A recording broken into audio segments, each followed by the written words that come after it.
आज के बच्चे बदतमीज या गलत तरबियत का शिकार। अस्सलाम वालेकुम। प्राइम एआई पॉडकास्ट के साथ मैं हूं वीजा। आज हम एक ऐसे मौजू पर बात करने जा रहे हैं जो तकरीबन हर घर में ज़ेरे बहस है। आज के बच्चे क्या ये वाकई बदतमीज, मगरूर और बेअदब होते जा रहे हैं, या फिर हम यानी वालिदैन और सोसाइटी कहीं खुद ही गलत तरबियत दे रहे हैं? मेरे साथ आज इस स्टूडियो में मौजूद हैं motivational speaker Bushra N Khan. खुशामदीद बुशरा। बहुत शुक्रिया रिजा। ये एक ऐसा सवाल है जिसका जवाब आसान नहीं। अभी हाल ही में कौन बनेगा करोड़पति के एक वीडियो ने पूरे भारत में बहस छेड़ दी, जहां एक छोटे बच्चे ने अमिताभ बच्चन से काफी बदतमीजी से बात की। लोगों ने इसे एरोगेंट और डिसरिस्पेक्टफुल कहा।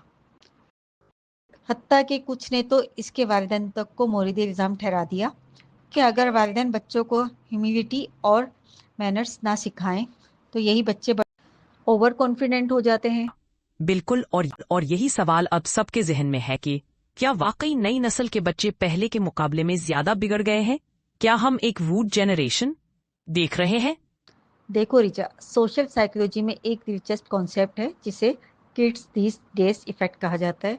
यह फिनोमिना है जहां पर नस्ल को लगता है कि नई नस्ल खराब है। हजारों साल पुरानी तहरीरों में भी यही लिखा है कि आज के बच्चे बड़ों की इज्जत नहीं करते।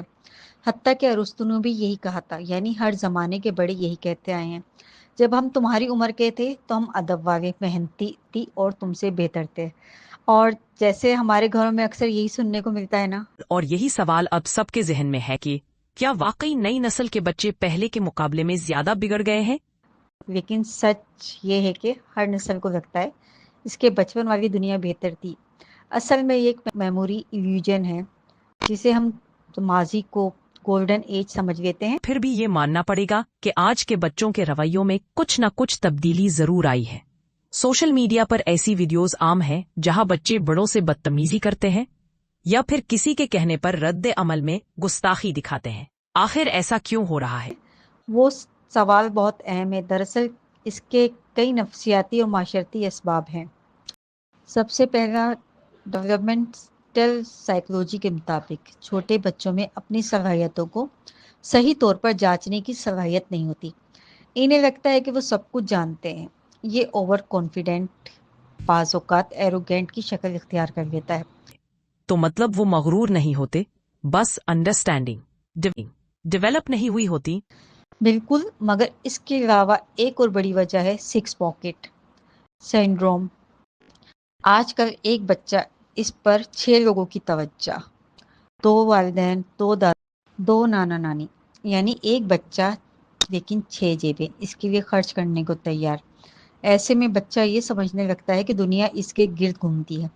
यही एहसास रफ्ता रफ्ता एंटाइटलमेंट में बदल जाता है। और फिर वो छोटे बादशाह बन जाते हैं जिनकी हर ख्वाहिश फौरन पूरी होनी चाहिए। बिल्कुल दुरुस्त कहा। और वालिदैन अक्सर लाशऊरी तौर पर इसमें इजाफा कर देते हैं। बार बार कहते हैं तुम बहुत ख़ास हो, तुम सबसे अलग हो। ये अच्छी बात है, लेकिन हद से ज़्यादा तो नार्सिज्म पैदा होता है। बुशरा, मसला सिर्फ बच्चों में नहीं, वालिदैन के रवैये में भी है। बिल्कुल, आज के वालिदैन अपने बच्चों को ना कहना छोड़ चुके हैं। इन्हें डर है कि कहीं ये बच्चा नाराज़ ना हो जाए। एक सर्वे के मुताबिक 93% वालिदैन ने माना कि वो अपने बच्चों को डांट नहीं सकते। पहले जॉइंट फैमिली सिस्टम में तरबियत में मदद मिलती थी, अब वो भी ख़त्म हो गया है। बच्चों को बाउंड्रीज सिखाने वाला कोई नहीं रहा। जी बिल्कुल। स्क्रीन पर फिर आया कोविड। 2 साल बच्चे घरों में कैद रहे, कोई सोशल इंटरेक्शन नहीं, सिर्फ स्क्रीन्स। इसका भी असर हुआ ना? स्क्रीन के ज़्यादा इस्तेमाल ने बच्चों को एम्पैथी और सोशल स्किल्स को बुरी तरह मुतासिर किया। जब स्कूल खुले तो असातिज़ा हैरान थे। जो बच्चे पहले खुश अखलाक थे, अब वो चिड़चिड़े और बदतमीज़ हो चुके थे। ये सब सोशल आइसोलेशन की वजह से हुआ। लेकिन बुशरा, कुछ लोग तो कहते हैं कि बच्चों को सीधा करने के लिए मार जरूरी है। हमें भी तो पड़ी थी, हम तो सुधर गए। इस सोच के बारे में क्या कहोगी? ये बहुत ख़तरनाक सोच है। तहकीकात बताती हैं कि कॉर्पोरल पनिशमेंट यानी मारपीट वक्ती तौर पर बच्चा तो चुप करा देती है, लेकिन अंदर से वो सिर्फ डरना सीखता है, इखलाक नहीं। जब डर ख़त्म हो जाता है وہی غلط رویہ واپس آ جاتا ہے اور اس سے بچوں میں اینزائٹی، ایگریشن اور اینٹی سوشل ٹینڈنسیز بڑھ جاتی تو بشرا پھر حل کیا ہے؟ اگر مارنا غلط ہے اور ضرورت سے زیادہ نرمی بھی نقصان دہ، تو بیلنس کہاں ہے؟ ہیں۔ حل ہے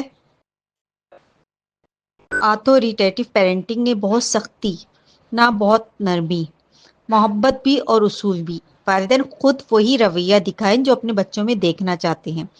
اگر آپ کچرا سڑک پر نہیں پھینکیں گے تو آپ کا بچہ بھی نہیں پھینکے گا۔ اگر آپ احترام تو وہ بھی دوسروں سے احترام سے بات کرے گا۔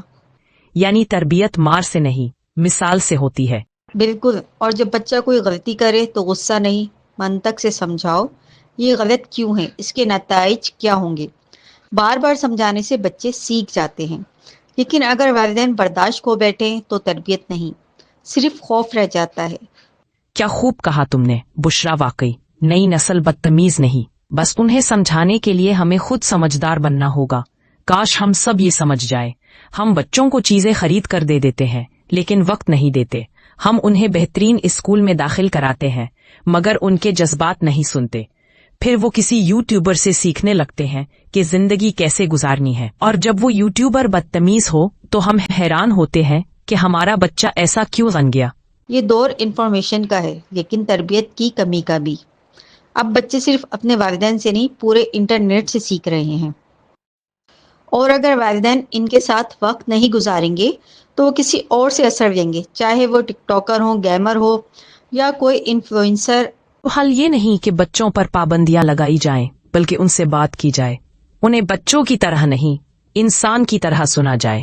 کبھی ان کے ساتھ بیٹھ کر بس چائے پیو اور پوچھو کیسا محسوس کر رہے ہو آج۔ ایسے لمحے مار یا لیکچر سے کہیں زیادہ تربیت دیتے ہیں۔ اور اگر ہم نے یہ نہیں کیا تو آنے والی نسل صرف بدتمیز نہیں، احساس سے خالی ہوگی۔ وہ ٹیکنالوجی کے ماہر ہوں گے لیکن جذبات کے محتاج۔ انہیں ایموشن پڑھنے نہیں آئیں گے کیونکہ ہم نے کبھی انہیں محبت دکھائی ہی نہیں۔ سچ کہا بشرا، آج ہمیں بچوں کو پڑھانے سے زیادہ انہیں محسوس کرنا سکھانا ہوگا، کیونکہ جس دل میں احساس ہوتا ہے وہ کبھی بدتمیز نہیں ہو سکتا۔ اور آخر میں ایک بات کہیں گے، اگر کبھی لگے کہ آپ کا بچہ زیادہ بولتا ہے، بحث کرتا ہے یا سوال زیادہ پوچھتا ہے تو اسے چپ نہ کرائیں، بلکہ شکر کریں کہ وہ سوچ رہا ہے، کیونکہ بولنے والے بچے ہی کل بڑے ہو کر معاشرے میں آواز دیتے ہیں۔ بہت بہت شکریہ ریجا، اللہ حافظ۔ دوستو یاد رکھیے، بدتمیز بچے پیدا نہیں ہوتے، وہ بدتمیز معاشرے میں پلتے ہیں۔ اگر ہم چاہتے ہیں کہ آنے والی نسل بہتر ہو تو ہمیں اپنی نسل سے شروعات کرنی ہوگی۔ میں فائنل ورڈکٹ سے اجازت چاہتی ہوں۔ اپنا اور اپنے بچوں کا خیال رکھیے اور سب سے بڑھ کر ان سے محبت کی